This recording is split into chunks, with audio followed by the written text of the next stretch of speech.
Heyo, duckies and dice fiends. Welcome in. It is the Table Talk Show. I am Kay, one of your hosts. I am here with David, our other host, who is, you are on this side, I believe. David, who the heck is you and what the heck is we doing here?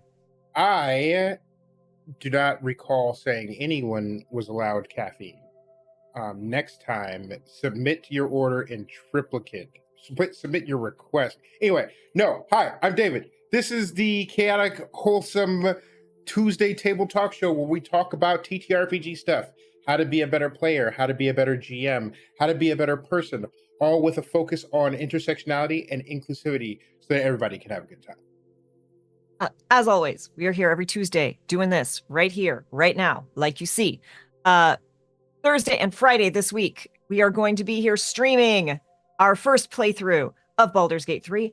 I think these are going to be our last two episodes. I think we're about to beat the game. We might so, be there. if you're avoiding spoilers, maybe avoid that, but and then Saturday, please join us at 11 a.m. Pacific, 2 p.m. Eastern. I think that's how math works.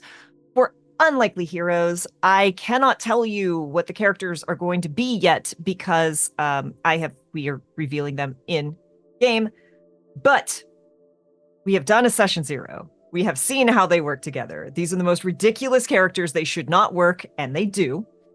Table is amazing. It is myself, David running production, Candace the Magnificent, Piper, Matt improv and RPG, and Adam So Wizard is our GM. It is a Lord of the Rings inspired 5e 4-part campaign. Please come by. I get to play a character I've been trying to play for years. So that's going to be fun. But you are not here to hear about us. We have a very special guest today. Hector, who the heck is you and what the heck is you doing here? Hi, my name is Hector Reyes, known as Okami throughout the internet. My pronouns are he, they. I am a TTRPG enthusiast, GM, game writer, actual play performer, and budding producer. And very quickly, I'm interrupt you. Thank you, the transmissions, for the raid. Welcome on in, everyone. This is the Table Talk Show, and we're just learning who our special guest Hector is and what the heck he's up to. Yes, hi. Like I said, my name is Hector, aka Okami, pronouns he, they. I am a TTRPG enthusiast, actual play performer, game designer, and a proud member of the Latin and LGBTQ community, and just general entertainer, working on trying to spread the word and make really cool art. And so we're gonna talk because you are an old school gamer, as we were discussing in the green room before we started. You've been playing for quite a while. I won't say the date on air, the year on air. I will leave that to you. It's a long time ago. Yeah, I will not call you out like that on air. But you are doing some really cool stuff. So we're going to talk about, some GMing stuff. We're going to talk about running games, especially games for stream. Mm-hmm. But I really want to talk about, you're doing something really cool that involves my dear friend Candace the Magnificent. So we clearly need to hear about that. Yes. So since May, I have been working with Candace Magnificent, Madness Diamond, a whole plethora of other MCs, entertainers, people that, have volunteered to produce on a huge project. There's about 36 of us. We are running a West Marches inspired Thirsty Sword Lesbians campaign, actual play charity series for PCRF. The idea is to do it pre-recorded. We're going to start with a massive cast with opening ceremonies, and the way it's going to work is we're going to reach into the toolkit of Thirsty Sword Lesbians, and it's centered around a magical fencing tournament. And we're dealing with college age secret societies similar to like the Order or the 2001 Joshua Jackson political collegiate thriller, The Skulls, combined with Revolutionary Girl Utena,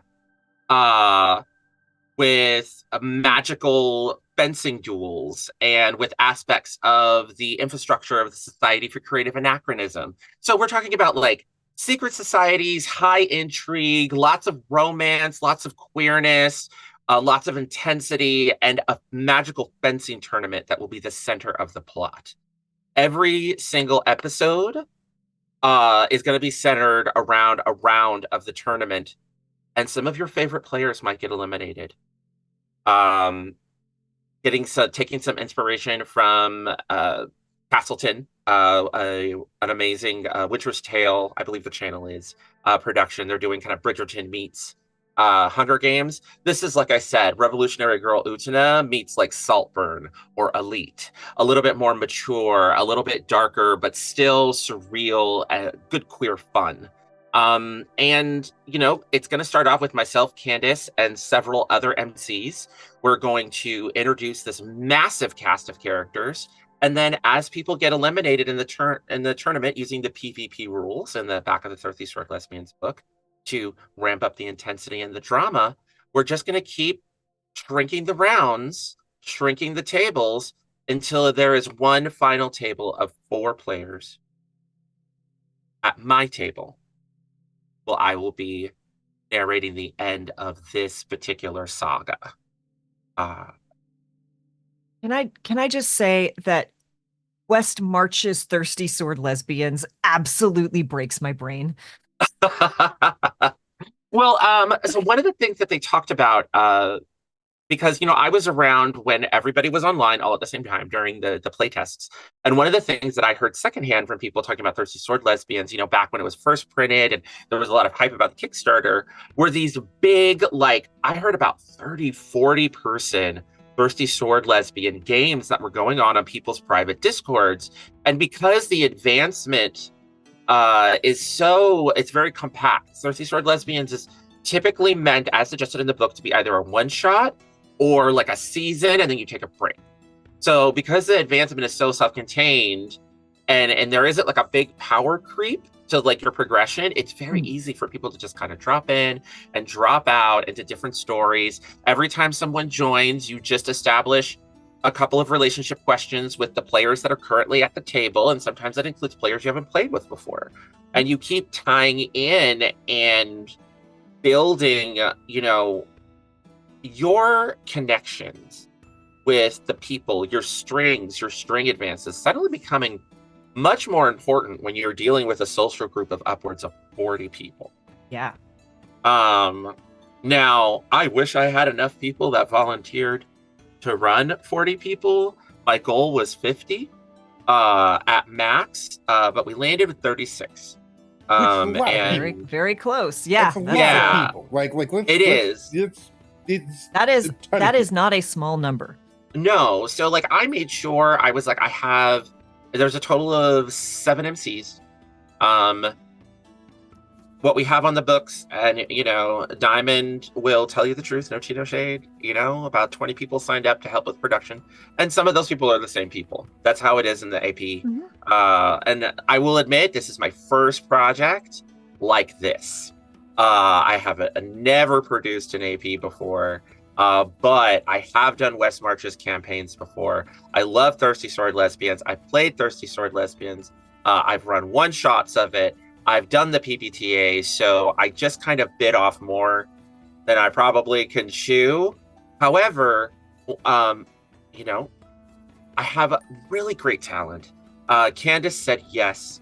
And that's all you need, really. If Right. Candace says yes, you're Candace, you know, and we're just going to keep going. We've already extended the recording time once because the project has gotten a lot bigger, especially when it comes to editing. But that's what we're doing. Like, I really, really, I don't have a lot of money, and there's not a lot I can do, if I'm being very honest, with the situation in Gussa. So I was like, I can run a game, I can organize a bunch of people, and I need to do the thing. I have been wanting to do the thing. I've been wanting to launch my own channel since I started this, but I was very careful with myself for my own mental health playing into other people's games. But now's the time. Now's the time. Enough people said yes. So I really, really want to do this right. raise this money and share this art. And that is what the Rose Court Project is all about. And I'm so glad that you jumped into an easy first production. Just eased your way in. Hey, DC, welcome on in. We were just discussing you in the green room and some of the great advice you give around TTRPG production and why everyone should follow your channel if that's a thing. I mean, people should just follow your channel in general. Yep. Right. Yep. But if TTRPG production is a thing you want, go watch DC Lucer, Yes. Producer to the Stars. Yes. I will definitely like take a look because there's just like so much. There's so much to learn. Rose Court is, like, you know, I've had some really amazing like artists, people that I knew from like my podcasting days, just all decided to come up and were like, yeah, we'll play Thirsty Sword Lesbians. People who never played Thirsty Sword Lesbians. In fact, I did part 3 of session 0 for my table because scheduling is like a ninth circle of hell demon to slay. When you said 36 people, my first thought was, oh my God, the flow chart, Calendar. the murder board, the calendar.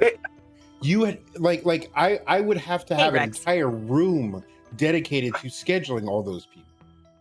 Yeah, no, Google Sheets. Lots and lots of Google Sheets. And help from Diamond. So Diamond handles admin. I did a lot of, but like once, so my format, I have to give kudos to the BIPOC Star Wars May the 4th fundraiser. Mm-hmm. That was the first time that I was like, okay, 11 MCs, 4 to 6 people per table, 2 days. And that's when the wheels started turning. That's when I was like, this is logistically possible. Mm-hmm. And it may even be logistically easier if there's one setting and one plot. And that is how I have gotten this far. That's how I have gotten here. That is how I've gotten my people. I was deeply inspired by the organizers and how they handled everything for that May the 4th BIPOC fundraiser. It was just really well done. And so that's how I got the confidence to just be like, I can do this, you know, and I just have to like keep it all on one track, but bring everyone along. If there's one thing that I want people to take away from their participation in the Rose Court Project, regardless of like how much money we raise, is the idea of community action, the idea that a bunch of people could come together and tell a story, share their art, have a good time, and contribute what labor they can for a good cause. I am just surprised that my like cruel intentions, you know, meets Revolutionary Girl Utena like game has just been interesting to so many people.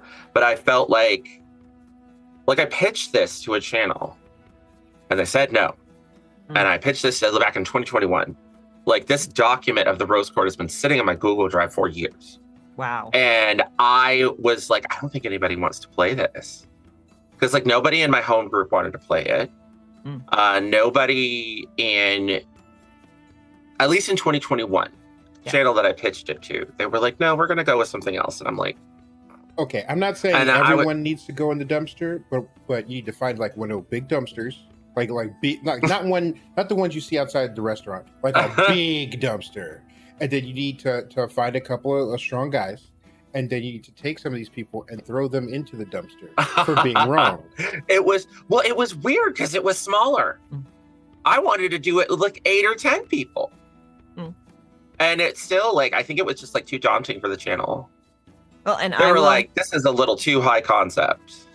Well, and you know, we tell the writers, we tell people where you get rejected a lot. Yep. You're gonna get the amount, like, there is, I have said this on stream before, but like, I've had people be like, I've had people say like, oh, I can't ask Kay to be in a game because Kay is too busy.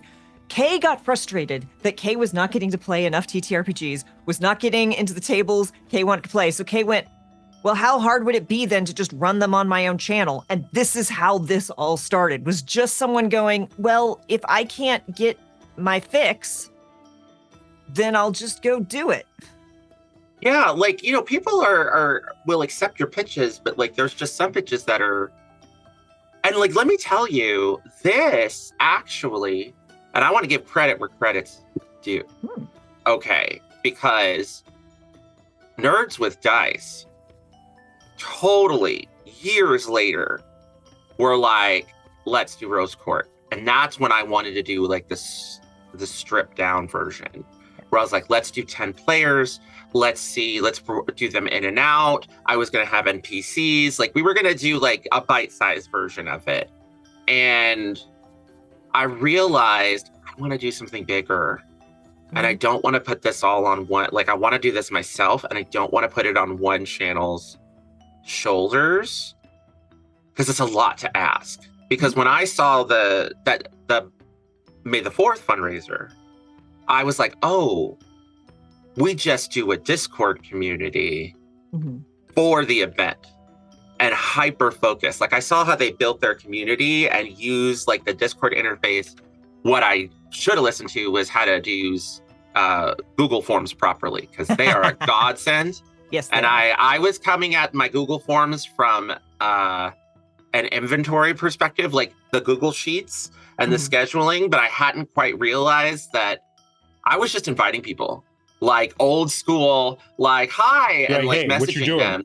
What you doing in 15 Hey, minutes? do you want to join? Here's the pitch. Like, it was very like, I don't know how to explain it. It was very like mid 2000s, like personable old people internet style, but with you the went into efficiency Yahoo of chat rooms and it was like, what's your but- ICQ? But I was using Discord. I was using like sometimes that kind of old school, like, especially if it's all people I just got caught off guard by all the yeses. And before I knew it, I was like, ooh, so like I like messaged, the folks over there, and I was just like, I really want to do this.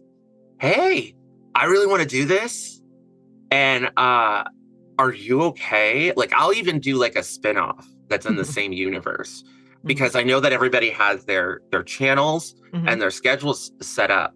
And I might still do it. Like, I want to, because they've taken care of me and really given me an opportunity. But I'm just saying, like, before, when I first did this pitch, it was too big of a bite.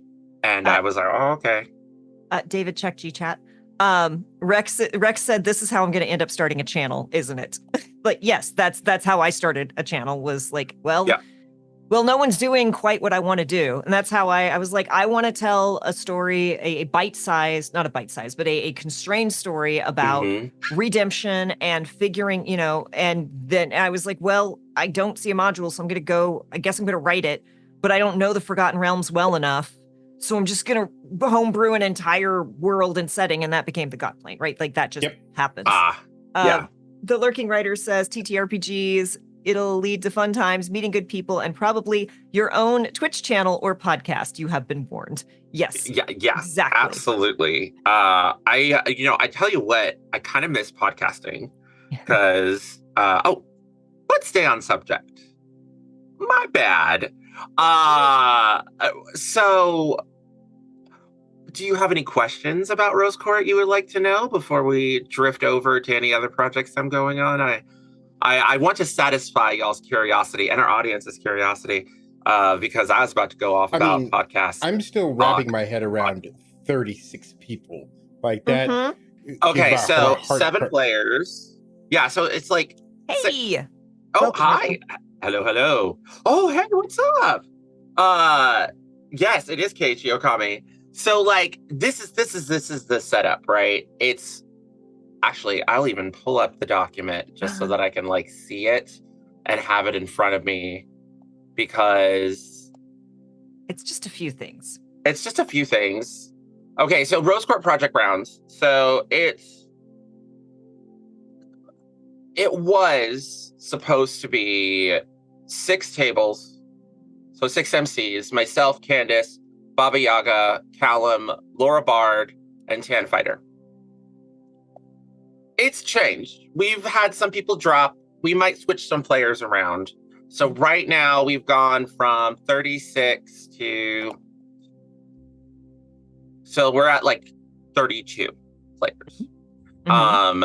So the original idea was it was supposed to be like 6 at each table, and then it was going to go down to 4 at each table. And then it would go down to 4 tables with 4 players at each table. And then it would go down to myself and Candace with 4 people at each table, and then it would go down to me. And that is how it would go. So technically, for me, it's only 5 recordings.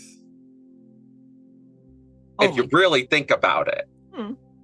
You know, with each recording being 4 hours.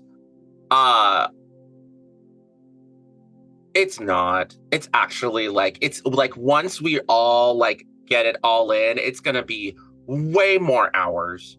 This is probably going to be a lot more episodes than I thought it was going to be. But I was so focused on, can we do the labor? I'm a very labor focused person, right? I was like, can we do the labor? Can we do the labor? The people that I have on my editing team have worked as paid professionals. They have done video and podcasting. They are people I trust. So I've kind of not been thinking about the editing and the hours. Just like That's me. usually best. That's usually best with. So I'm just like, do we have the labor? Do we have the spoons? Are we burning out? What matters to me is the timing and getting it down. Because in my mind, once we make the art, we can take our time with post-production if we need to. Let's get the labor done. Let's have a good time. And once that's done, once what's done is done, then we can just focus. Then, you know, like whoever has experience with editing on the team, whether they were a player, whether they were in production, this is going to be a very open. It's like the old school theaters back in Elizabethan era. Yeah. I'm going to help with editing. Am I going to defer to Anthony, who has more experience? Absolutely. Am I going to defer to Goblin, who has more experience? Absolutely. But one of the things that I told a lot of the people that have volunteered their time was, please train. Like, I don't have the money to pay you. It says it in the pitch. But like, please train, because I don't want to burn anybody out. But I truly, truly believe in this project. And everybody that's been like on the editing, they're like, you do you. You let me know when the editing starts, and we'll put in some hours.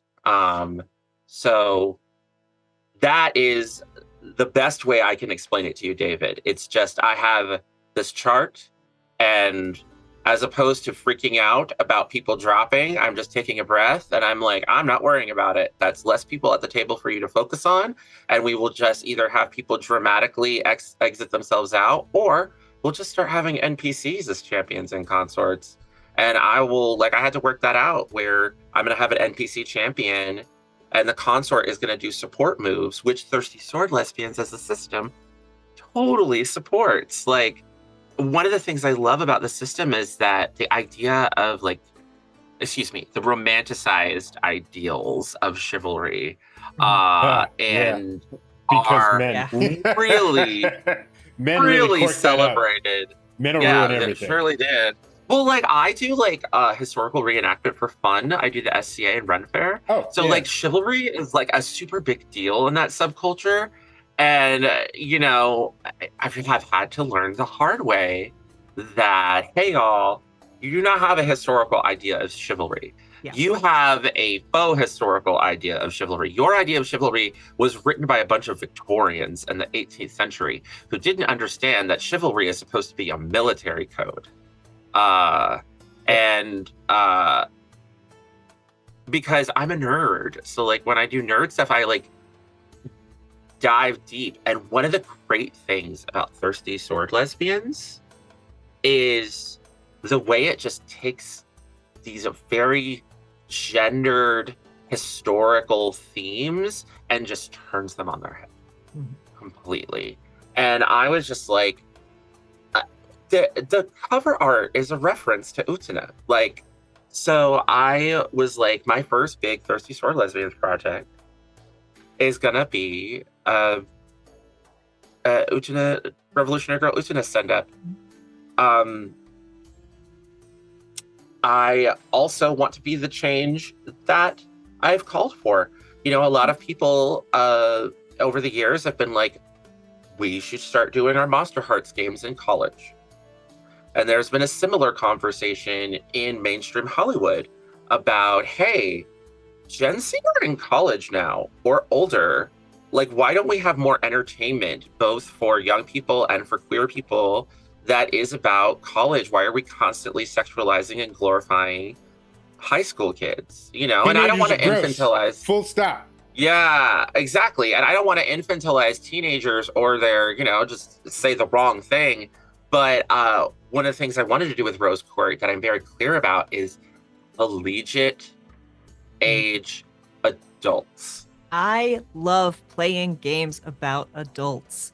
I am so tired of this kid is going to save the world trope. To me, look, I'm the white person on this stream, so I can say it, y'all. I got you. To me, that is very, very rooted in white privilege, in that my childhood, I got to do everything except save the world. So therefore, all of my fantasy has to be my saving the world, because that is the thing that my childhood was missing.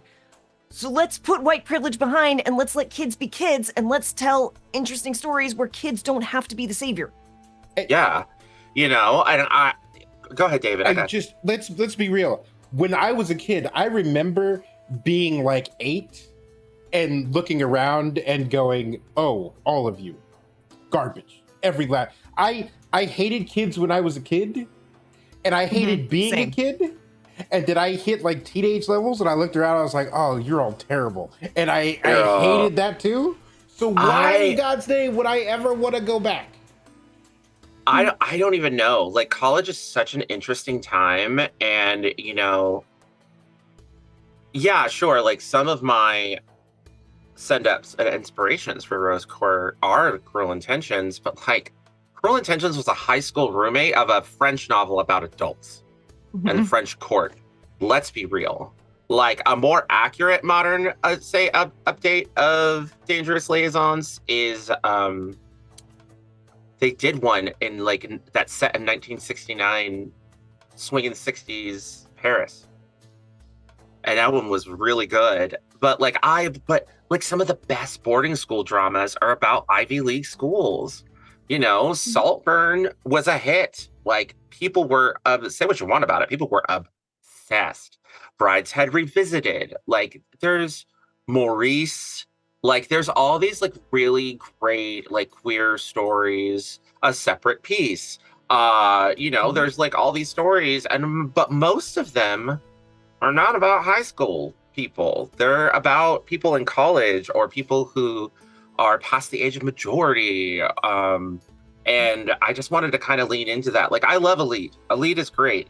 The fact that they're high school students kind of wigs me out. I'm like, I love Avatar: The Last Airbender, but I'm like, can we just set this later? Can they just not be kids? That would actually make this better. Yeah, please. Yeah, it would be really, really The lurking cool. writer says, this child is the chosen one, the prophesied one, who will end our woes and save the world when they're 62. Look, I have been on board with doing like old man versions of things. Like an idea that I've held on to for years now is doing old man Conan.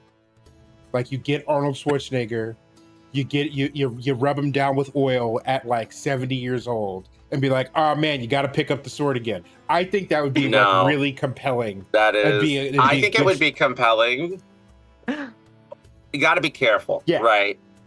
Because the second half, like, where you're just like, oh yeah, like the oil part reads a little bit too much like Bubba Hotep. Fair. Look, Bubba Hotep. It's right up there with Bubba Hotep, and like old Arnold Schwarzenegger in the furs, right? Like Conan as sword. king. Yeah, right. I would dig that with like a group of like young actors playing like new Hyborian heroes. Like, please give me that cheap popcorn, like cash grab. Look, we consume the heck out of Vikings. I'll throw away a Saturday night for that. That sounds like fun. But the oil on the abs, ooh, No, we're getting into Bubba Hotep and the She Vampires territory, and I don't know if I want to. All I'm saying is I don't need another 14-year-old to get in the robot. Like I'm full up on 14-year-old gets in robot. Like I'm full the new up here. Hyborians. I changed my mind. I was tempted by the chat, and then now I'm like totally getting rewarded. Chat is Mimics and Misfits says, give me teachers in their final year before retirement, saving the world so they can go sit on a beach and finally relax. I love that. Lurking Writer says, new idea for a school/college setting. Have it all set up for the teenagers to be the main character protagonist, and then it turns out the janitor is the real hero. Right? There is a game called, it's called Pig Smoke. And it's an old PBTA game. It was like one of those like zine Kickstarters. You know, I just need $1,000, like one of those. And cute little thing. And it was pretty much about playing faculty teachers at a magic school. And like depending on like which department that you were a teacher at, depended on like what your powers were. So like if you were like if you wanted necromancy, you had to be like in the Department of Necromancy, like necromantic studies, and you could talk to ghosts and stuff. And it was pretty much all about putting up with like balancing your humdrum life in like the local like magic town with your life as like faculty at this magic school with these reckless children constantly trying to go on adventures when you're just trying to teach them and having to protect the children from a dangerous work environment. So it's sort of like one part, let's make fun of the magic school genre, and one part, let's make fun of upper academia. Absolutely. It was hilarious. When Strixhaven came out, I got invited to play in a game where we were going to play Strixhaven, and I was but I'm like, what age are we playing? Because like, I don't. It's TTRPGs, right? Someone's going to catch feels for someone else. That's just how this is. And I don't want it to be a 14-year-old. Like that is just, I am too old for any of that. Like it's not for me. Yeah. And again, I'm not saying it's bad. And I'm not saying like, if that is your trope, go play that trope. Go have some. I consumed every single episode of The Owl House. It was amazing. But you know what I really want? And we won't get it because we know what Disney did to The Owl House. But you know what I really want? Yeah. I want them back at the school being teachers. I want the teachers looking at all these kids doing like that would be like Ida was easily the best part of that. Easily. Yeah. I don't want to say that. Les is amazing. Like, but I loved Owl House. Like I remember I wanted to do. I'd love to do like a Kids on Brooms inspired by Owl House, right? Like a Portal fantasy meets Magic School. Like would be really really fun. Working Writer says the history teacher has Speak with Dead as a cantrip. That's what I was chuckling at earlier. I was like, I'm just gonna wait until Kay gets to it because that was good. Just it's so good. Adult students exist. See now. We're gonna sidebar for just 2 seconds. So I dabbled in a long time ago when I was very young. In my early 20s, I had a friend who was an artist. They were 2 or 3 years ago, right? No, I had this idea for Avalon Public, and I was like, where do you go for magic school if you don't have a bunch of inherited wealth? So I came up with the idea of Avalon Public, which was based on Boston Public, which is a very popular television show about public school teachers in the city of Boston. And I was just like, oh yeah, they go to Avalon Public. It's an American school in like somewhere in New England. And it was about all of these, like, it's the public school. And we just made a bunch of characters. We just like did a bunch of sketches. We riffed on a bunch of characters. And that's kind of like what that the adult students exist makes me think of like Magic School Community College, right? Because that's what I would want to play is like we're all not very good at magic, right? Lighthearted is what you want. Have you seen Lighthearted? Okay, look up Lighthearted TTRPG. Okay, it is set in a community college You Mhm. play first-year community college students who are majoring in magic, and it's set in the 1980s. It's Ooh, John Hughes style amazing. romance and tropes, but you're all college age. And they also, when they did the Kickstarter, for the same reasons we're talking about now, they even say it in the book. They were like, look, your first year community college, the experience is very different because it's a lot of the same people you went to high school with. You're going to be there with older adults that are there for different reasons. And in this world, magic is like something you have to go to college for. Mhm. And so I think you would love it. Okay, I think you should look it up. It has its own 80s soundtrack. Oh, amazing. All of the layout and the I hope art there's all is the synthwave. oh yeah, it's all done in kind of like a synthwave, John Hughes Breakfast Club style. But like I The said, cover art they is great. listened. They nailed it. Oh yeah. Yeah, Oh yeah. yeah. Yeah, this guy's great. Like I backed their Kickstarter. I got to play test some of the rules. It's super fun. But they had a whole section where I got to talk to the game writer, and he was like, oh, romance is like a core central part of the John tropes 80s tropes, and nobody wants adults don't want to role play 15-year-olds kissing each other. It makes them uncomfortable, As it should. so they were like and as somebody who went to community college right after high school, I got where he was coming from. And Community, the TV show, kind of touches a Yeah. bit on that, but marrying that with like 1980s, 80s, super early 90s John Hughes, it's a really fun game. Absolutely. You get to declare your emotional state at the beginning of every scene, and that can directly impact your skill rolls and your magic checks. I would just declare Interesting. I'm a mess at every scene. No, but Yeah. as we're talking about community college, I also love the idea of like graduate students, because graduate students can be any age.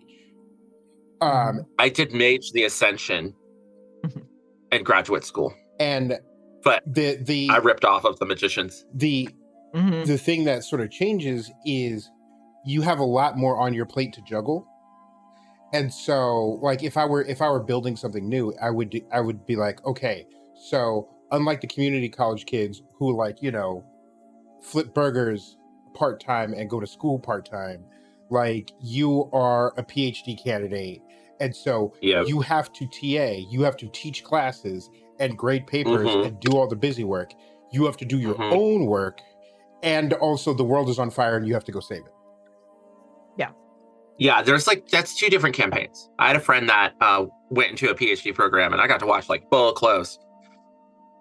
The campaign of the scrappy magic users at community college, they are facing economic hardships. Depending on what your lines and veils are, they might face hardships involving like race, or because sometimes you'll go to a community college, and this is the reality, not necessarily, this is kind of like fiction and reality mirroring each other. Sometimes you end up at community college with a skeezy older guy who's kind of a reactionary, and you have to put up with his opinions to get your degree. Mhm. And that kind of happen with Chevy Chase's character and Chevy Chase in real life on the set of Community. Cherry Chase in real life. Just throw that to the And side. right. So a community college magic game is going to have much different vibes than, say, a graduate school, high pressure PhD program. I would like to say that Rose Court is somewhere in the middle. We're talking about people that, and it gets there's a little bit more flavor with every table, because at some tables you're going to have the theater crew. My table, for example, is going to be an underground journalist scene. Another table is going to be a group of, radicals who want to use this influence to create more equity in academia, and have it not just be in the hands of the wealthy and privileged. There's another household that is kind of being manipulated by time-traveling vampires, who are one of my antagonists. You just broke David. Wait. Did you say time-traveling vampires? So I have two toxic powers, two bad guys, and I'm probably going to put out like a little play kit thing once the show's done, so people can use them in their own games. So there's the student council, which is a send up of the student council from Revolutionary Girl Utna. And they are upper class, privileged, and are getting secret missives from a force called Ragnarok, which has convinced them that they can bring revolution to the world. They're delusional, they're narcissistic. I've met men. But they're queer. But they're queer and multicultural, so and sexy. They give very big, oh no, they're hot, like energy. Oh man, yeah. And that's like one of the antagonists that the group has to deal with. The other antagonists are called the Order of Kronos. And the Order of Kronos are inspired by the Tremere from Vampire the Masquerade. And a little bit of the True Bruja from older editions of Vampire the Masquerade. And they are time-traveling, occultist, blood magic practicing vampires who can time travel to any time that they have a clear memory of. So, when you said time-traveling vampires, I immediately thought of a meme where somebody rolled out something, I think it was on Tumblr, where it's like, the vampires not only use slang poorly, but they take slang from different eras and mash it together. And I was like, the time traveling is just gonna make that worse. So this is the catch, like a little bit of like lore for my vampires. A couple of things about them. They can only go back to times they can clearly remember. And the problem is the older you get, the harder it becomes to hold on to memories. And like the late 70s, early 80s completely obliterated because, booger just sugar. gone. Cocaine. Just gone. Well, that's the thing. Some of the younger vampires are more dangerous because they can go back to times like the 80s and 70s and remember it more clearly, while more ancient vampires are like, what? I was asleep during the 80s. Did something happen? What's important? Who's Ronald Reagan? Like, it's a whole, like they have to, coordinate. And they just want to win the tournament because the tournament with it becomes like a powerful arcane force. Is what you get on winning the tournament. And I love my time traveling vampires. They are what we used to call daywalkers back in the day, going back to Blade fandom.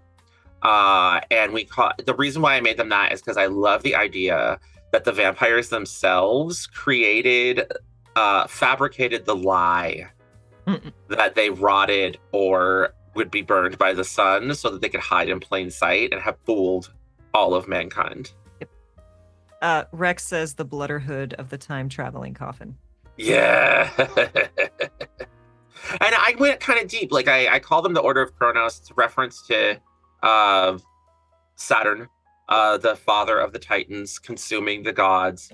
And it's also a reference to the god of time, the Greek god of time, which is also the same person. So I was just like, time-traveling vampires. It's also a nod to a series, oh god, they were called like Blood Feast? Proteus? There was like a list of like B-grade vampire movies from the 90s. That Proteus was like the name of one of them. But not and it was like a whole not series. the John Carpenter ones, which are my favorites. No. Because not those were awful. Not those. Those are awful. It might have been the John Carpenter ones. I love them, but John Carpenter's vampires is it's something. Yeah, and he made like 3 or 4, and they were all garbage, and I loved them. Yeah, so we're kind of exploring like every kind of aspect of the collegiate experience because we have like enough tables and enough players.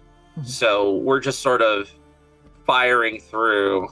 I know it's a massive project. I'm really glad that you have like enough space to explore the different aspects of it, because media portrays the college experience as like this pretty holistic thing. Like either you're like with the jocks or you're one of the people who's like working super hard, but there are such big dramatic differences in the collegiate experience depending on what you're like. The frat sorority experience versus the non-frat sorority, like you said, like the theater kids versus like the normies, or and even within like even within like the clubs, like I remember the anime kids, like the anime club. Mhm. I wasn't cool enough to be in the anime club, but You they had an anime club?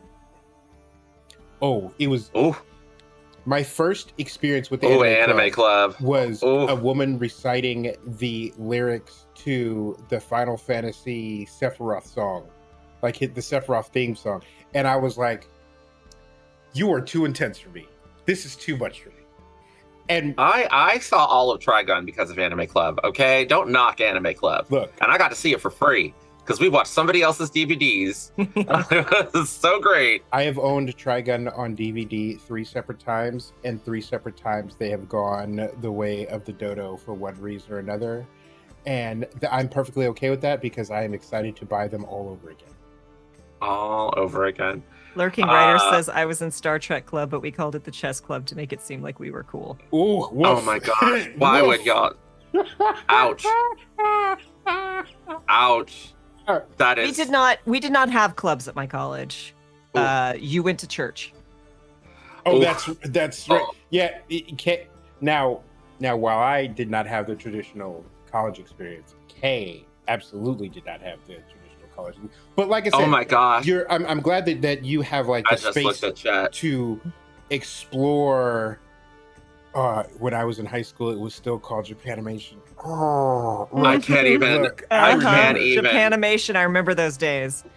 Japanimation. I can't even. I just that's why my jaw hit the floor. I was like, I can't. yeah, It's like that Pat hurts. GPT, I remember that. hurts so much. Mhm. that just Um, dated me because I remember those days too. Mhm. For real.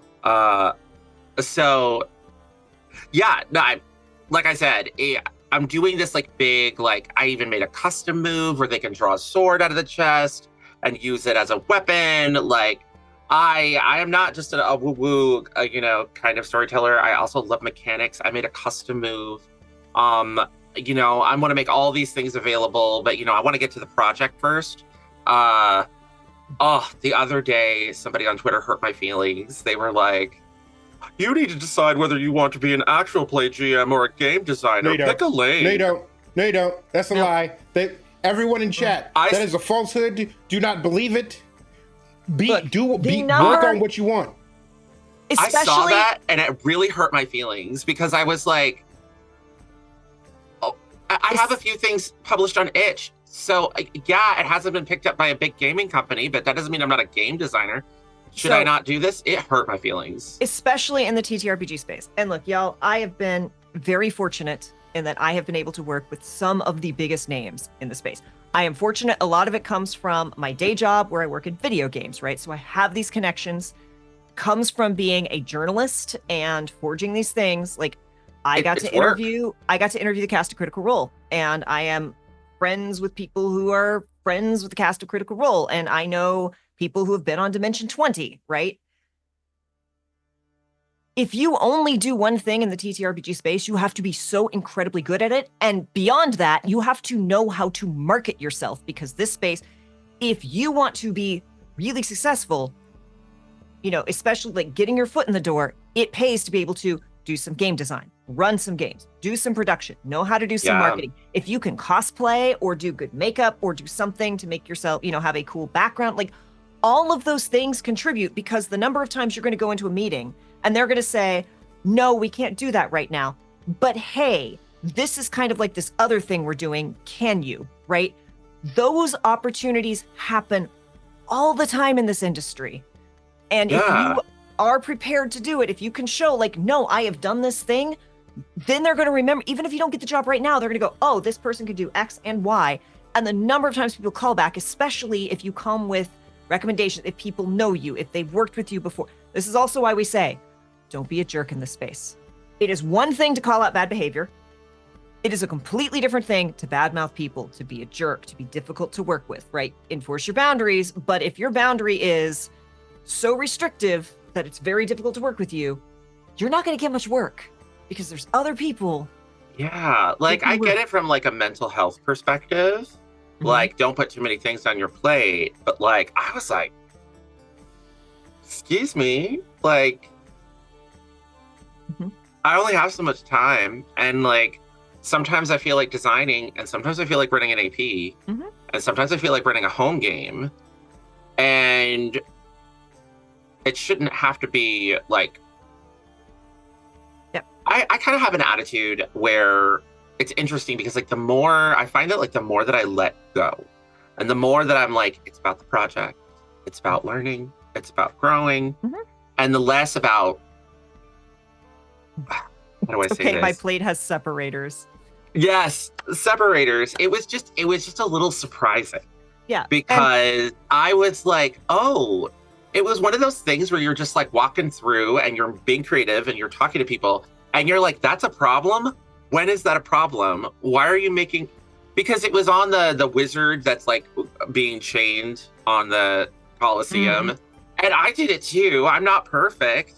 But I didn't like I don't even remember what mine was. Mine was, I don't feel like it was that far, like what they were talking about, like what they said. And I was like, oh, like.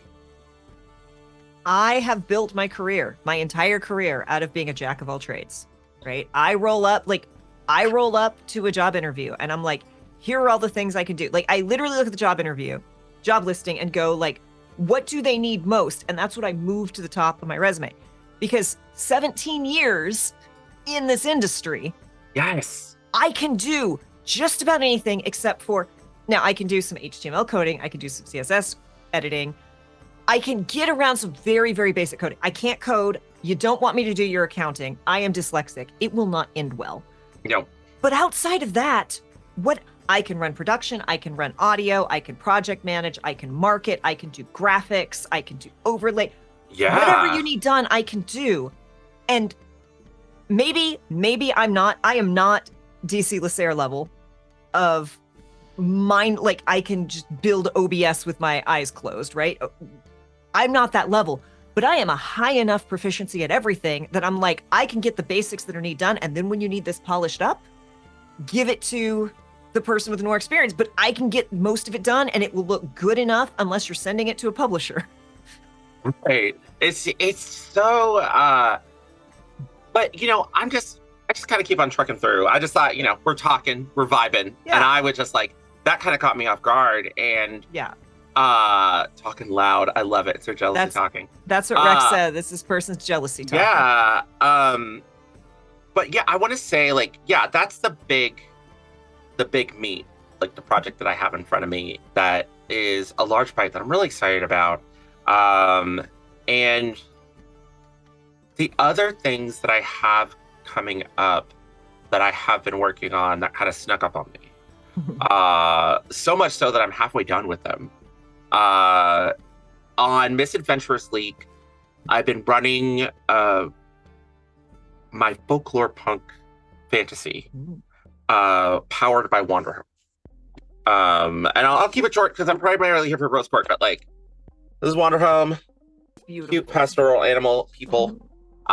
Last year, Nerds with Dice gave me a shot and let me run the North Star, which is like my own like homebrew setting. Land of Casia, much more folklore punk. It's people instead of animals. J Dragon's homebrew magic rules that they put out on their Patreon. I incorporated those, and we did like a fun like 4-episode miniseries. And my friends over at Misadventures League are letting me do a second series. Alexotica, Original Lores from the original series came back playing their old characters. Oh, yay! And we brought in some new characters, some new players. Rosie, Theta, who else? Sweet Rosie B. Rosie? Sweet Rosie B. Rosie. Yep, Rosie's playing in it. I love Rosie so Rosie much. Is such a great player. Steve from Pantsless Tables, who is fantastic. A really awesome, queer, inclusive channel based out of India. And Steve has been just killing it with these fundraisers. I've been in several, and I brought Steve on because I wanted Steve to try the Wanderhome system. And we just, we're about 3 episodes in. Finale will be on the 5th of October. And I've been having a really really, really good time falling back in love with the Wanderhome system. Mm. PBDA derived from belonging outside belonging, no dice, no masters. Very, and I'm doing my homebrew thing, right? And we talk about, do you want to be an AP GM or do you want to be a game designer, and why that's why I'm kind of tying like this project, because it just kind of hit me right in the nuts, because I was like, excuse my language, because that's what Some I'm people are into that, it's doing, fine. and that's what I've been doing for like the past 2 Saturdays, right? This super homebrewed, has its own set, and I'm not doing anything more than people that do all the time with D&D, right? And I was just kind of like, oh, am I being too extra doing a custom setting in an successful indie game? No, I'm not. And like, to have somebody like tweet that, and I'm just like, man, I like worked really hard on this and it's giving me a lot of joy. So sometimes it's surprising, because you're just like, well, would my art be better if I wasn't doing all of this home brewing and extra? Look. Knowing your table is so important, and knowing the game mechanics well enough that you can adjust the game to your table and to the story you're trying to tell is invaluable as a GM, and it is almost impossible to do without breaking the game if you don't understand game design. Right. It's also important that you have several projects going, because the best way to be productive is to procrastinate doing the thing that you have to do by doing the thing you want to do. Yes. Now Kay is far more productive than I am by miles and miles and miles, or for our people who live outside the United States, kilometers. But the reason I get stuff done for Kay is because there are things that I need to be doing that I am putting off. Kay is like, hey, I need you to do this thing. And I'm like, listen, I got this to do. I got that to do. And then I look at those things and I'm like, I'm not going to do any of those things. And I'm going to work on this thing for Kay. I'm going to ignore that and create a disaster for myself later. It's great. I actually have that and I have one of those. And it's the new white whale. Yes. Because like, I'm very excited about Rose Court. Had the session 0 this morning. I'm really excited that Kay, you're fantastic. Just being like, tell me what you're working on. But I have the white whale, David, that you're talking about. But before I present that, I will tell you about something I actually finished. Real quick, before you do, we got? I want you to hear from Rex. Rex says, do not let that person make you small. That is them trying to keep you down. Do not let them. I really appreciate it. TTP, we're so glad you're here from Ponies. Ponies was one of my favorite games to run. I'm so glad you're here. Yes. Procrastinators of the world unite tomorrow or whenever. Tell us your white whale. So the finished thing.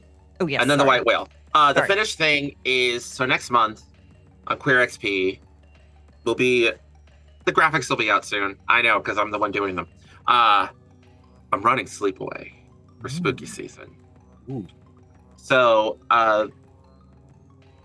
Queer XP podcast, all LGBT podcast, all indie games. Episodes drop on Mondays. We just started season 3, but later on in October, when we start dropping episodes, I've already recorded it. I did a Sleepaway one shot that takes place at an LGBT summer camp program, and all of the players are like, once again, we had a whole conversation about it. Young adults, college-age adults,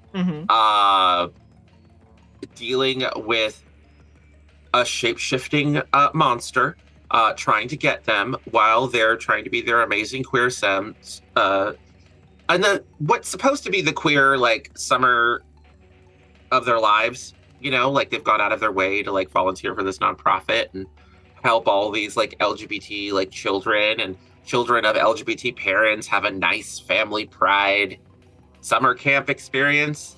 And things go very dark and get very, very scary, and we have a really good time. And that'll be in October.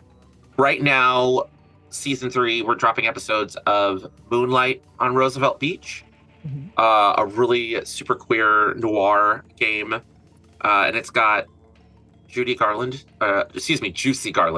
Juicy Juicy Garland, the Garland, drag okay. queen, is in it. And I just kind of, while we're talking, I just sort of, and I'm very proud that that got done, because like everything, like Rose Court, Songs on the Wind, which is the powered by Wanderhome game that I'm doing at Misadventures, has been like, I've been just like juggling all that.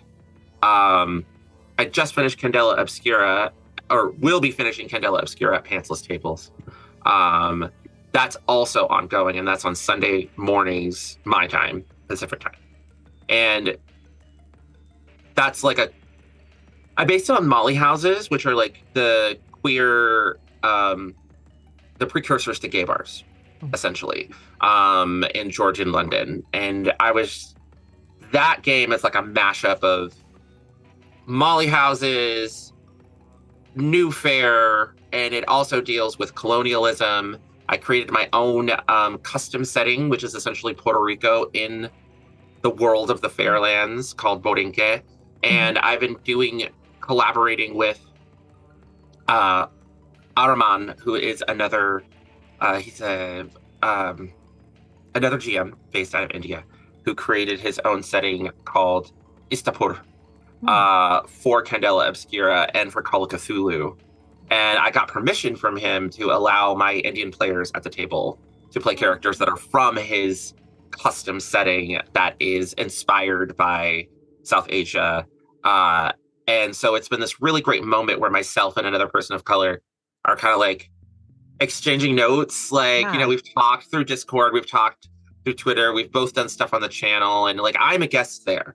Essentially, I'm an American. Yes, I'm Latino, but that is a South Asian Indian space, and they've really been kind to me.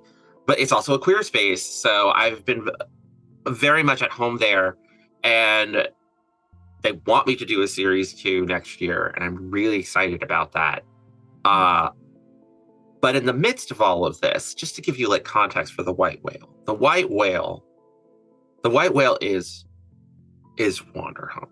It's actually Wanderhome, because I've been rereading the rules because I'm doing my homebrew. That's what you do, right? Yep. When you're doing homebrew, you got to go back to the roots. I did a couple of home games with some personal friends, because one of the things I like to do, GM tip, if you are doing a streamed game and you really, really need to do something outside of session 0, to kind of polish your game, do a home game with your friends. Do a home game with people that you trust, especially if you're doing a stream with like strangers, or a one shot with people that you're only going to get to know at a session 0, or even if you're familiar with everyone at the table, just to get your teeth into the system. Run a small home game at home. I ran, right. What were you saying? If you have the opportunity, get you a Cato, because Cato will break your entire game and entire session, and then you know how to deal with that when they get on stream. Oh, what's that? Wait, a Cato. Cato is one of our good friends and friend of the channel and supporter, who is just the most like, I don't say chaos gremlin in like, look, he's lurking. Hi, Cato. Summoned. Cato is not a chaos gremlin in the like, but Cato's like, I'm limit testing. Hold on. Okay. Yep. Well, can I do this? And it's never in a malicious, I'm going to break your game. But Cato has broken. So my games are, my sessions and my setting are so much more robust and bulletproof, because I'm like, what would Cato do? What would Cato do? I have to build the entire hedge maze. If I say there's a hedge maze, Cato will go into it. So there has to be an entire hedge maze. How does Cato deal with, oh gosh, what is it that game designers call it? Was it there's a fancy academic term for it, and it is a game term where something does not exist until the player declares it exists. Yes, I know what that means. I know what you mean. Like eschatological, like non-eschatological, like storytelling. No, and like Cato's style. And no, I there's nothing wrong. I'm curious as a GM how Cato's chaos style interacts with a world that is created completely on the fly and only in response to Cato's ideas. Because how that goes is going to be different than, say, somebody who lays out an entire map ahead of time and maybe just didn't think of something that he came up with. Because, like, there's a difference, right, between, like, oh, I didn't think of that, or I didn't think of anything at all. I'm just going to react. Because that's, like, two different David can tell about the modes. mines. Oh, God, I forgot about the mines. But Cato, I have the pleasure and privilege of running a home game with Cato, and Cato has done things like took a one sentence flippant sarcastic thing, and that snowballed into, I had to build a new type of creature. I had to build 3 different branching storylines. I had to build 3 new locations. And I had to figure out how to tie them all back to the main story, all because I said something sarcastically, and he was like, I know this is a joke, but my character doesn't know this is a joke. We're going for it. And I've also had to, I built an entire new mechanic because he was like, hey, my character wants to do this thing and this unrelated thing at the same time. Let's go. And so it developed, like, specifically, he has a dwarf that is a gladiator and has come to a new land to start a gladiator school, but also has an interest in cooking and food. So he wants to have a restaurant / dojo. Well, no, a restaurant / fight pit, culinary academy / like gladiator school. And so I had to move all of the like main political hubs to the fight pit. And I had to build an entire new section of the city that's just like where all the fancy restaurants are. And like anybody who's been to Beverly Hills knows that you turn down a street and then there's just a row of fancy restaurants. And lots of other cities have that, but I had to build that and so like the like little things that Cato does where it's like, oh, well, I want to do this and I want to do this, or here is like one thing that I'm just going to like commit to, cascades into all of this like deeply enriching things. And it's also caused me to think about both GMing and world building differently. And so now in new things, because like Kay and I are working on a thing, I take all of those Catoisms and plug them into the new things that I am building to help flesh out the world. And it makes it like, more now, of course, I got to come up with like, 30 new NPCs and a bunch of other stuff, but but they're there. Yeah. Oh God, the stone call. David, Rex wants to know, what do spiders sound like when they talk? That was a Cato thing. Wow. So spiders became a major element in our campaign because an NPC sarcastically said, I don't know, go ask the spiders. So it ended up this whole thing about, can we speak to spiders? Can we speak to spiders? And then we go into a temple and David's like, yeah, there's 8 stone columns. It was a mistake. Cato's like, can I roll initiative? Right. Because spiders have 8 legs. Those stone columns are legs, aren't they? I'm going to go fight the spider. Now, they didn't fight the temple. But do I have a stat block for the temple? Yes. Did I stop right then and build out an entire encounter for fighting a temple that comes to life? And build out the encounter where the temple doesn't come to life, he just thinks it's a Yep. Lurking Rider, that is an incredible exchange. That is. What does the next column look like? What? I cast detect thoughts on the school. Okay. I cast message to the school so now it can respond. What does the school sound like, DM? Southern accent. I want some tacos. Do you want some tacos? How about some sushi? Tacos and sushi. But yes, having those people and having those, again, we talk about do all of these things because you become, if you just sit there and design games, you're not going to design very good games because people like me will sit here and go, okay, like, let me be clear, I'm not a min-maxer, but I'm like, I like bullshit and it looks like these two things will work together. Can I do this? And then you have Kato going, I'm going to speak to the spiders. I would love to throw Dual Salt at Kato sometime with my not play-tested PBTA epic game that I put together, because like that is pure nonsense. I took 4 different game systems and Frankenstein them together, and then realized that I broke it, and then I had to fix it. Like I made a PBTA system, and then I stitched on like, I was like, oh, I like this. Oh, I like the advantage disadvantage from Glitter Hearts. We're gonna throw that in there. That's cool. Oh, wait a minute. I love stunt dice from 7th Sea and from Exalted, and we're gonna throw in there. Ooh, I really like Roll Keep, which is like D10s, but you only keep a certain number of D10s to get your modifier. So I like set it up, and I was like, yeah, and I like was so excited that I was like, I've discovered game design.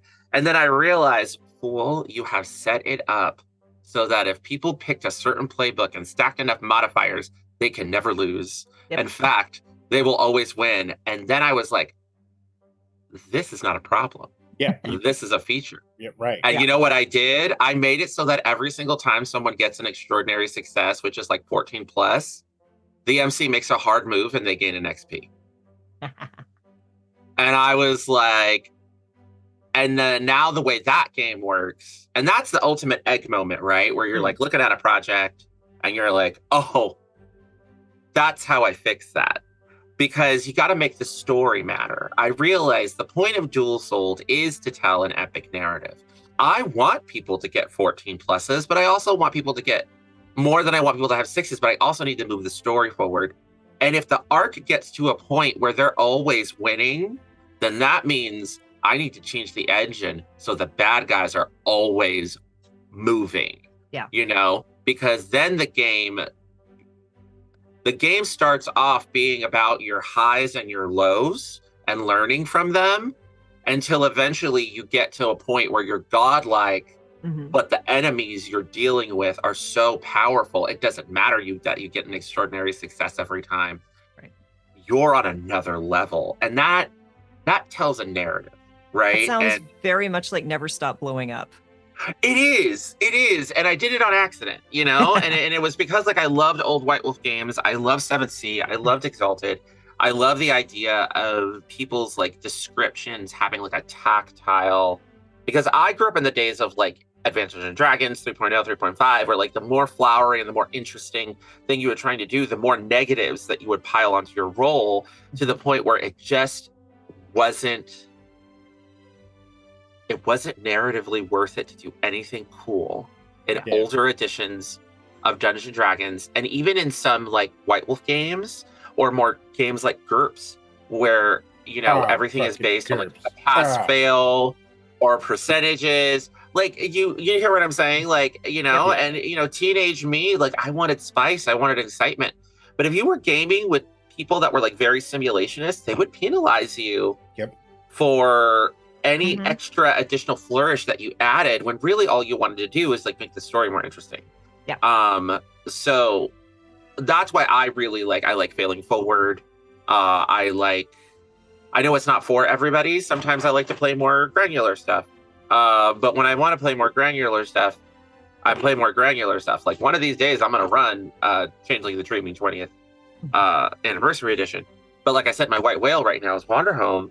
And funnily enough, it is the granularity. There are so many natures and traits and different places that you can visit. It really is deeply inspired by old school Renaissance. So even though I'm doing like Rose Court Project and kind of like doing, you know, how do I take West Marches and this sort of indie style and like use it to tell a narrative and a story. And I think that's going to be the next thing that I do. My next big project. I'm going to do a big West Marches style Wanderhome project with like a core cast and have other people just come in as guests and just have vibes. Have vibes, use the system to go to different places, use the system to create new traits, create new aesthetics options for people to choose for their own Wanderhome games, and make a map. I want to build a map, and do little I want to take, because I'm from the old school, but I'm also love the new school. I'm an old man that likes indie games. And I'm going to reveal the big secret. I started playing TTRPGs in 1989. I was 8 or 9 years old. My mother gave me the Dungeons and Dragons basic black box set with the red dragon on it. It had recipe cards on the inside that had a choose your own adventure. And it taught you all of the rules on how to play Dungeons and Dragons. And, and now I'm here. And now this is my jam, right? I do both. You can do both. Absolutely. I play D&D on Chaos Fridays over at Pencil Stables, Dark Waters, Friday mornings. I know it sounds like I'm plugging a lot, but this is my life. I love this. I love even the stuff that isn't necessarily big. It all means something to me. But you got to stay focused. I just had a moment earlier about, this person on Twitter hurt my feelings. And if I could give anybody advice, as a GM, is just really Cat GTP. That Cat GTP said, I had the same, and all I ever got to do was solo play because no one around wanted to. I was a late in life TTRPGer. Most of you know this. I didn't get to play. Yeah. I got to play my first game. My first TTRPG was a first edition Pathfinder session. And it was it was shortly before the pandemic. I think we had 4 games before a lot happened. 4 tops. 4 tops. It was, and again, I've played 4 TTRPG sessions in person, total, my entire life. Everything I've done has been on stream because I got to play a little bit before the pandemic, but most of my TTRPG experience has been through the internet, through the pandemic. And I had an incident with a person who was more male than me, more beardy than me, older than me, who was like, well, why didn't you just, you could have played, why didn't you just go to your local game store? And I'm like, okay, so there's so many layers of why I couldn't do that. Right. The number one was I couldn't get to it because I lived, as some of you know, I lived in the same town where Joe Exotic was a cop. It was half an hour to the nearest grocery store, and I was closer to a big cat rescue than the grocery store, okay? 2, I went to a Christian school, and Pokemon, X-Men, D&D, it was all banned because it was evil. So had I played D&D, right? And 2, if Baby K had rolled up into that local game store full of bearded 40-year-old men, would have looked at Baby K and gone, this isn't for you, right? I would not have had a place there. Especially not in small town Texas. Welcomed you, and then you would have to call Yeah, the cops. that's the even worse. Yeah. Yeah, I just it's such a it's a rough road. It is a rough road because the truth of the matter is I did not start seeing, as somebody who's older, I did not start seeing women really in games until Vampire got really popular when I was in high school. When I was 14, 15, 16 years old, that was when Vampire the Masquerade and all of the White Wolf games were getting bigger, and I started doing LARP, and that is when I really started gaming with women.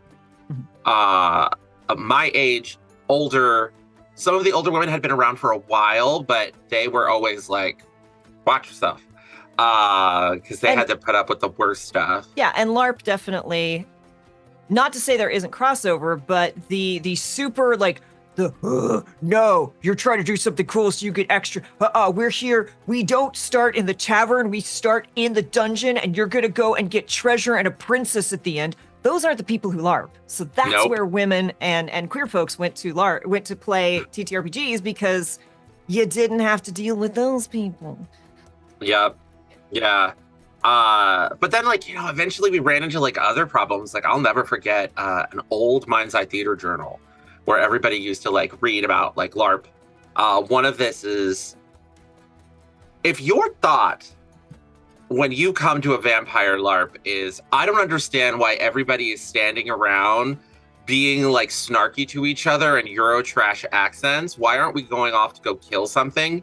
You might not be in the right game. Ooh. You are in the wrong LARP, my friend. If you are wearing a trench coat playing a gang girl and that is your first thought out of character when you're just hanging out in Elysium where plot is happening around you, you're not a bad person. You just shouldn't be playing that game. You should be playing something that fills your spirit. You should be doing, I don't know. Like, there's so many amazing LARPs out there now, like Twin Mask. And it could have been there was no availability, right? The SCA is an expensive hobby, and we're mean to LARP people. Not everybody got involved in the Ren Fair, but there was definitely like... And there's definitely dangers with LARP too, especially as a lady. Yes, exactly. Like, oh my God, I feel like we can have a whole episode about like LARP and. Oh, we will get Salty Queer in here sometime to talk about their issues with. Yeah, like if you ever want to do like a historic, I guess I didn't mention this. See, I'm a lot, right? I'm kind of like a cake slice, but I've been LARPing since '94. So I was there for like the older White Wolf LARPs, and the problems that you're talking about, I believe you. Because I saw them. Oh yeah. But there's only so much a 14-year-old skinny gay kid. You've heard the stories though, and a lot of them are true. All about it. And like I'm also like I'm a very like I seem like very open. Like I am a very defensive, like protective of myself person, right? I am open person, but I'm like I have control issues. I do. Got good reasons for it, right? But I'm like, I don't think I could LARP because I don't want to put myself physically in those situations. I can do that emotionally, you know, with people I trust or over the internet, but like in person, that feels very different. I'm also going to throw out, y'all, Adam, my GM for the Emergency Power Podcast, who is one of the best GMs I have ever had. Y'all, there's a session we recorded last night and I can't. Literally 3 of us were messaging after the session like, we have to take drugs to sleep tonight because we were all buzzing. But Adam used to LARP, and Adam played like a pirate captain and made a pirate wheel shield out of a refrigerator door. And just some of the most, I don't know, David, if you saw their wedding photos, but like their wedding photos were low key. Like Adam is incredible. And no, like I love playing Emergency Power Podcast with Adam. It is amazing. The care that they put into the maps that they make that no one sees except for us players. Oh, they'll really? know it because it's a podcast. Oh, yeah. Right? We have that same thing with Queer XP. I'll just be like, Eric, why do you have this fancy-ass map? I'm really trying to encourage Adam so that we're recording our 4th and final season. And I'm like, Adam, like we've set up our Patreon. I'm like, can we put some of this on Patreon so if you just join, people can see it and we could read the maps people. on there. Beautiful. Like, remember this combat? And be like, oh my God. And people can run their own version of the encounter. You know, nerds. Adam hand makes these maps. And Adam is also an artist. So he was like, because it's a sci-fi setting, right? So they're like, there aren't any cars in Incarnate. I'm just going to go draw cars, and drew a bunch of different cars for Para to smash me with accidentally. I got pancaked by a car by a teammate. Wow. That is incredible. It was amazing. But yes, so I forgot how we got here. I'm going to be honest. I was like, I'm going to bring us back.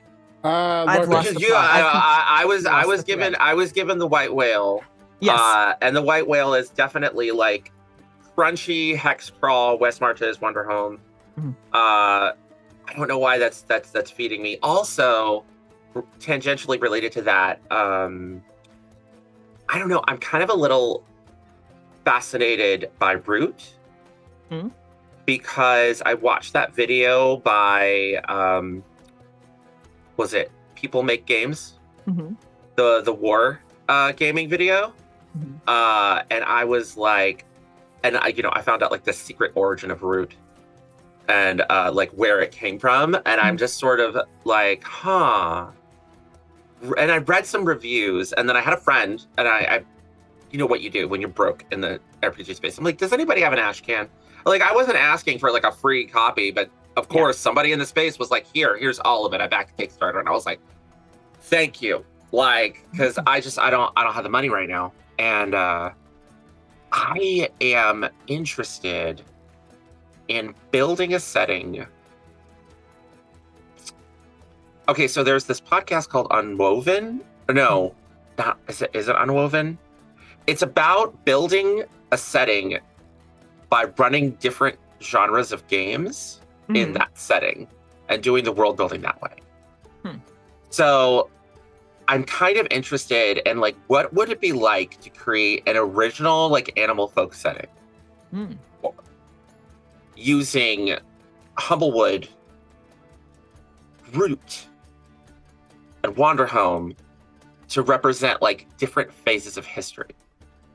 That's cool. So you had, and this is one of the things, like Humblewood, adventure fantasy, Root, a time of war, Wanderhome, time of peace. And that is also intruding on the White Whale as well. DC says, I still want to run a game of Root, and Lurking Riders. Root is a system I would love to play. Yes. So yes, everyone's super into Root. Yeah. Yeah. And I'm also thinking about, because some of the lore that I have in my folklore punk setting in North Star talks about a war of 100 kings. I made my own war, kind of following the template in the Wanderhome core book. And I saw Root, and I was like, ooh, I wonder if I could use Root as like a prequel game. To kind of flesh out this setting of Khajiit that I created when there was the War of 100 Kings. Because some people want to watch Miyazaki movie, and some people want to mainline A House of the Dragon. And who am I to deny them either as ideas? So I don't know. That's kind of what my White Whale has turned into.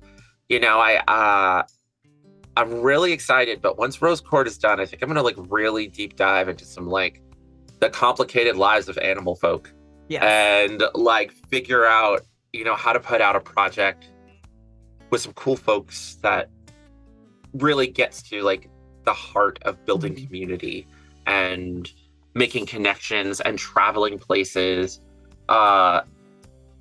without violence being the resolution, but violence being like something that is dealt with, something that is faced. And that's another thing about like a lot of my projects is, even with Rose Court, if I want to get to it, there's a big content warning on Rose Court.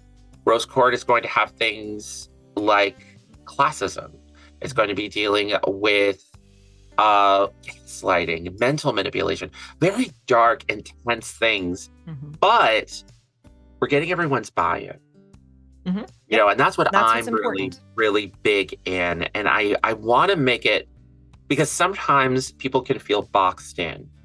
And, I have a lot of old school gaming friends that reject safety tools, but from a leftist perspective. And the leftist critique of safety tools is always, these are agreements on things we're not going to talk about. This is not a social contract for how to behave appropriately. Those are two separate things.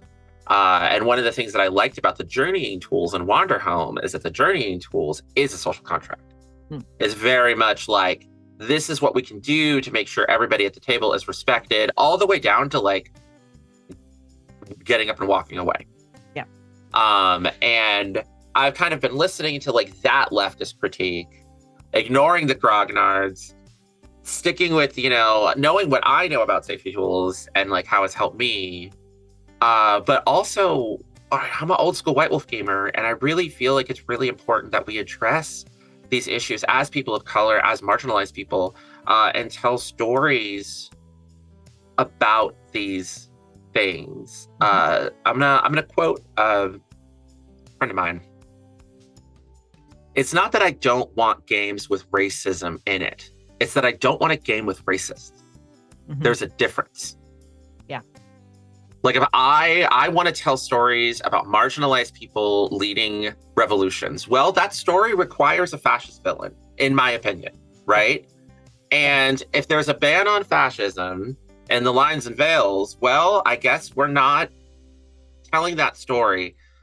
No, there's nuance here. There's a Yeah. difference. I There's a had difference. Does that make sense? Like, I had am I a making sense? Yeah, I had a GM ask me like, "Oh, like I realized I want to build like a world and a game and a setting where like the patriarchy like isn't a thing. Can you?" And like tried to recruit me and a couple other like femmes to be like, "Let's build a world without patriarchy." And I'm like, number one, I don't even know. Like that is so I don't know how I as a person, I don't know how to exist in a world without that because I work in video games. I worked in .com. Like I come everything I do has always been someone telling me you don't belong here and my saying, "Oh, really? Oh, girls can't do that?" Okay. Like I don't know how to exist. And I don't know that I want to play characters who haven't had those struggles because it is so core. Like I talk a lot about like I'm ace and I am on the non-binary spectrum, right? I'm not huge on the femme side of me. And part of it's like, well, how much of that is just my not being into this stuff? And how much of that is the old man at the family barbecue, the neighbor's family barbecue that looked at me when I was 12 years old, saw that my hips had just come in and said, "You're going to make good linebackers one day," right? Like I physically cannot untangle that. And it's not that someone making a gross comment to me as a child made me ace, but all of that factors in. And how do sexuality's you not a choice. pick it apart when it's, like, Yeah, it's all just sort of like wrapped in together. Like there's all these different factors that kind of contribute, that make us who we are. And I think it's really important with all the stories that we tell. I wanted to tell, like, especially with Rose Court, I want to tell like a really mature, lush, celebratory story about bad people doing bad things with hearts of gold, and I feel like Thirsty Sword Lesbians is the place to be a messy queer and to tell these stories. I know I talked a really big game about Wanderhome and Sleepaway, but these are like very dark games if you look under the surface. Like Wanderhome is about healing from trauma in the face of war, right? Like I'm not particularly interested in, and it's the same thing with Songs in the Wind. Like I homebrewed an entire setting because I wanted to lean into the tragedy. I wanted to lean into the sadness. And I also wanted to lean into the healing. We need to heal, and we can't turn our faces away from these things. We have to face these things because they're going to face us.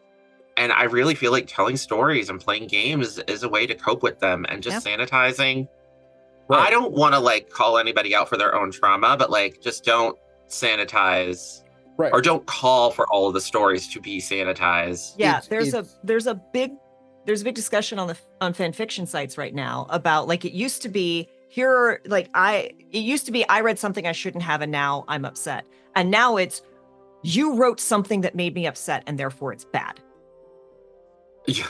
That's a very distinct twist. Sorry, David, I interrupted. So you would think that in playing these games that I would want to take a break from racism.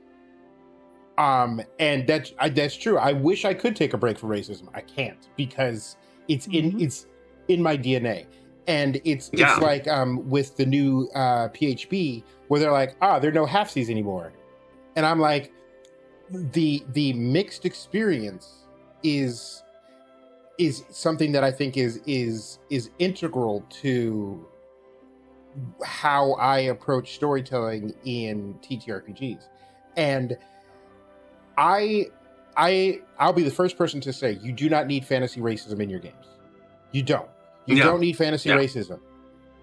Mm-mm. Does everything I build come with built-in fantasy racism? Yes, but there's a distinction. And I realize I haven't actually like said this out loud on the channel, but the people who are arguing that orcs aren't orcs anymore because they don't have a blank want a fantasy racism that is integral to the world, that is matter of fact, that is accepted. For me, I build in because you can't have a perfect world. You can't have a world where there are no bad things happening, where there's no conflict. You got to make your world a little bit asshole. And the fantasy racism is one of the ways that that I do that, because I want my players and anybody who's watching to know, see this, when this person does this to this person, that's evil.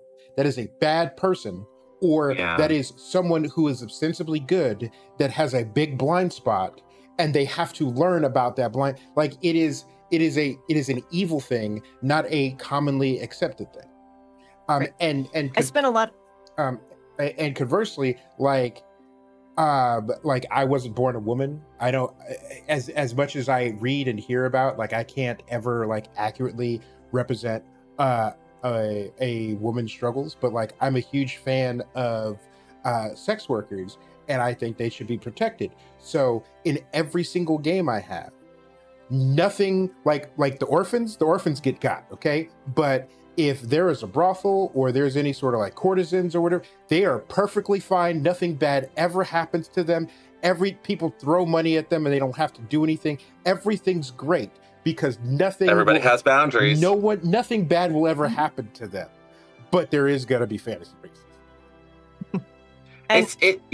Yeah. Oh, I didn't mean to talk over you. My bad. No, I was just saying, like, I've spent a lot of time like trying to explain to people that like I don't want a world, like I said, I don't want a world without the patriarchy. I don't know how to exist in that. I want a world where there is, consider that if everyone's on board and everyone has discussed it and we're all, because this is really important, but like I want a world where there are fascists and there are bigots and there are misogynists and there are racists. I don't want them to be the norm, and I don't want them to be the heroes. I want these to be things that are overcome. And if you come to me and say, I want to play a character who is bad about this, I'm like, cool, that's a major flaw, and we're going to work on it and address it, right? Like in Starfinder, I played the most disaster queer that ever did disaster queer. And I came into my GM and said, look, I am playing this character at the lowest, I'm starting the journey at the lowest point of their life. And I want it to go up from there. Right? I want to come in and just bring, this character identifies as a natural disaster, right? Ooh. And it is so rewarding to me. Whereas, you know, if it's a perfect world and nothing's really bad, like, yes, you can still have really compelling and really interesting stories, no question. But for me, like, I have a certain amount of privilege, right? I am white. I am middle class, maybe upper middle class. Who knows anymore, right? Oh, thank you so much for the subscription and the follow, Cat GTP. We appreciate. Like, I want to, and I was a moderator. Those of you who don't know, I was a moderator for DeviantArt for 15 years. I wanted to, right? I wanted to, like, I want to make the world a little bit of a better place. And being able to overcome these forces that I can't overcome in real life, like, that is my power fantasy. I don't want to be able to do 2,000 points of damage in one round in D&D. I want to be able to slowly, painfully, over the course of many sessions, dismantle the evil corporation. That is my goal. That is my People play Animal Crossing to live the fantasy of being able to repay a debt in a reasonable amount of time. Yep. And we're talking about buy-in and consent. I play a horror game on Wednesdays. We had to take an 8-month break. We had an 8-month hiatus. I thought this game is gone. We came back. It was 2 different groups. It was one group pursuing the other. It was time to merge the groups. So they threw, several of us had never played together, right? We'd been in the same Discord and we kind of knew each other's characters. We'd never met. We'd chatted, but we never played. First session back, 2 player characters died, one killing the other. And it was incredible. Everyone was on board, right? Because it was consent and because it was buy-in. And then a recent session, another player character killed by another player character, right? I finished that. I chatted with everyone, like we had really great decompression. I jumped into another recording and I'm like, yeah, I just came out of a game where a player character died, killed by another player character. And they're like, are you okay? Do you need to sit down? And I'm like, no, I'm fine. It was awesome. Like, it was perfect for the plot. We were all on board. No one's mad. The person who needed the most consoling was the person who pulled the trigger to kill the other character, right? The person whose character died was like, yeah, that's what you should have done. Wow. So having these consent and having expectations and understanding, and part of what's so cool about this is we all know that we can look at each other and say, I'm not okay with this. Like, the character's probably still going to die, but the GM will make it a really meaningful death. And we have that level of trust, so. Yes, the drama. That game. Oh, it used to be streamed. I'm so sad it's not streamed anymore. Oh. But we have gone on for quite a bit. We are over time. So yes, Hector, all good. remind us again. You've got so many projects, but let's speed run the big ones. Where to find you and all of that good You stuff. can find me at Keiichi Okami on Twitter. We Fridays, Dark Waters on Pansel's Tables. Saturdays, Misadventurers League, Songs on the Wind. Sundays, Circle of Heather and Yon, Candela Obscura. And I will continue posting about the amazing Project Rose Court, West Marches, Thirsty Sword Lesbians. It's gonna, like I said, gonna be a charity AP. It's gonna be for PCRF, pre-recorded. Hopefully, we're gonna start dropping episodes in October before Big Bad Con. Amazing. Thank you so much for joining us. Thank you for sharing, like, not just tips, not just your story, but like also some vulnerability, because that's really awesome.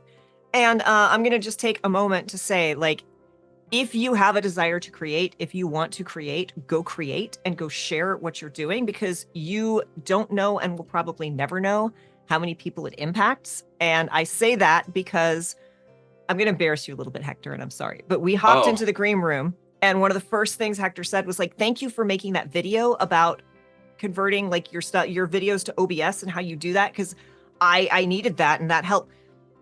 I didn't know I didn't know that was any kind of help to you.